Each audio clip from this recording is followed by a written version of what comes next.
Oh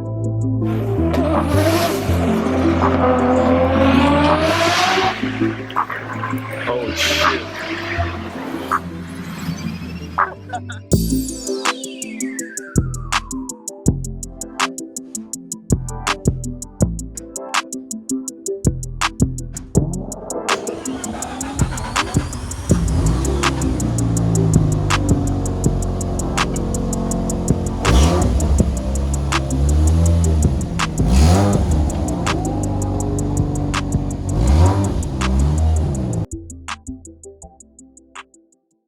Hey guys, welcome once again to Speed St Lucia. We're here with Glenton and his Mazda RX-8. Glenton, welcome to the show. Yeah, hi. Thanks for being here. Um, you know as it is, we're here on Speed St Lucia to bring you what is and who is the owner of this car. Glenton, can you just tell us a little bit about yourself, about the car, what have you done to the car so far, and if anything, what you intend on doing? We all want to know what they're gonna do. So That's a long list what I've done to the car. Well, I think back in 2018, I decided to buy a sports car, and I'm not saying that I was particular or I had already picked out a Mazda or rotary engine vehicle. What I knew I wanted was a rear-wheel drive vehicle, and I also wanted manual. But I didn't want a vehicle that was just like a high horsepower vehicle. I wanted something that was all round, something that I would have fun driving. Before that, I owned a Lancer Evolution. And I always tell people the driving experience I had with that car, I really did not enjoy. you did not enjoy it? I did not enjoy it because prior to that I had a Toyota 11. That one I liked because I was able to drive it pretty much to, I would say to its limit, but close to the limit. So I was able to drive if I'm going somewhere like Black Bay, they have these little roads. I was able to drive it, use the gears. It will not be as quick as the Evo, obviously. So after I sold it, after I sold the Evolution, I had the bike, and then I remember Brian again. Brian, we're blaming you for something. Okay. One night we were out, and then he was talking about it's not that easy building having a sports car is easy, and that some kind of discussion. I won't say argument, but discussion happened, and then I said, look, I'm getting a car. So I think I was in 2018. So I said, look, you know what? I'm going to buy another car. I'm going to buy a car. And that's how I decided. An actual car? Yeah. On the Mazda RX-8. For one, the cost to import it was, because of the engine size, it was okay. At that point, I didn't pay too much attention if, people talk about rotaries, they only rely on that. I didn't pay too much attention to that. I just wanted a car. We had manual, it was stereo drive. And I said, let's get that and deal with the rest afterwards. So I decided to get that car. And since then, I haven't been disappointed. When I drive it, it's always something that, I could never regret buying that particular car. You can always know what's good when somebody has a smile on their face when they point at their car. People will always say something otherwise, but my experience has been pretty okay, good, with that motor vehicle. So that was back in 2018, and if I remember you asked, what have I done to it? Yeah, what have you done to it so far? A lot. I really cannot. We don't want to know all your little tips and tricks because Tristan might tip some of them too. Yeah, but I have a that long thing there.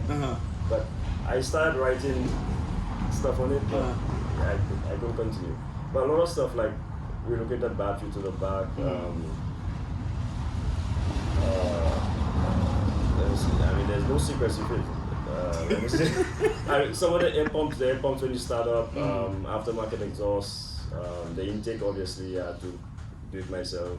The exhaust do it myself. Obviously, recently I turbocharged the vehicle, so you have to start messing with the ECU. You have to start. I mean, it's just. So initially, when you bought this car, it was a non-turbo. Non-turbo. It was good. I guess the COVID, because of the whole COVID, the lockdown thing, like I had a lot of time on my hands, and So you were better spent. Yeah. I started that process with turbocharging back in February, and I'm pretty much done.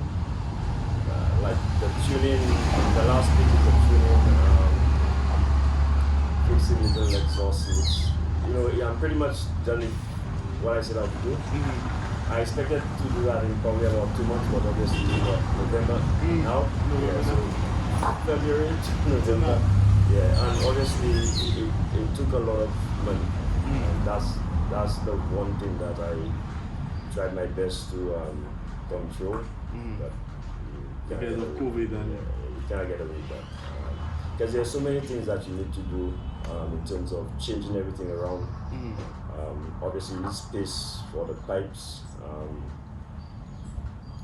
and obviously there cooling upgrades. There's a new radiator. The list. Just when I start to think about it, it brings, because everything you do, there's a little cost to it, and sometimes you don't want to go back. And think about So we don't get you too depressed on the amount of money you spend. Okay, so what would you say to somebody trying to do this build exactly? Do you think, apart from the cost factor of it, I mean, maybe along the lines you may have done something that, now that when you think about it, you say, okay, I could have done this instead of doing that? Well, it's well worth it, I could say, because when I drive the car now, it's not what I expected. It's a lot better than what I expected, to be quite honest. I expected a lot of lag. I expected the power band to change, you get root power and then drop in. It's not that. Everything is nice and linear. The same way, it's just that it has a little bump. Everything is just more, but the characteristics of the power delivery is the same. Yeah, that's the only thing. And like I said, I always tell people, when it comes to projects, I rather drive a car than to work on a car, because when you drive a vehicle, it's a better feeling than to have a satisfaction of saying, I did this project, I did this thing. I'm just happy that this is almost over with what I'm doing, and I can drive my vehicle, go on the base and do what I want to do. But you were the one who sat in your garage and you did all the work. Yes. There's a young guy, Shekwan, who I think he recently graduated from secondary school. He was helping out, to fit, because you have to. A lot of it is modification. Do this, the manifold, obviously, have to change. If you look around, you see a lot of exhaust bits and pieces where we had to cut, bring it to a welder, bring back, that doesn't fit, go back. Go back A lot of in and out. Trial and error. Yeah, dropping the engine, remove the engine mounts, drop the engine down, bring it back up. At one point, I had to remove the engine, fit everything, drop it back in the vehicle. Everything looks nice. Attach a downpipe, that doesn't fit. Go back, pick it out again. Well, you bring me back in that. But to answer the question, it's well worth it. I didn't think, because at one point I was saying, but what the hell did I do? Or what am I doing? Because some of these things that you do, you can't really replace it. Because you're cutting up all your exhaust, the manifold, I cut it up. But like I said, it's well worth it. It takes some money, but it's towards the end when you kind of achieve it and you drive the car, it's worth it. So guys, thanks again, Glenton. Hopefully we'll see him on the base very soon. Ripping up some shreds with his RX-8. guys from the Evo group, you heard the man say give up an Evo just to put in an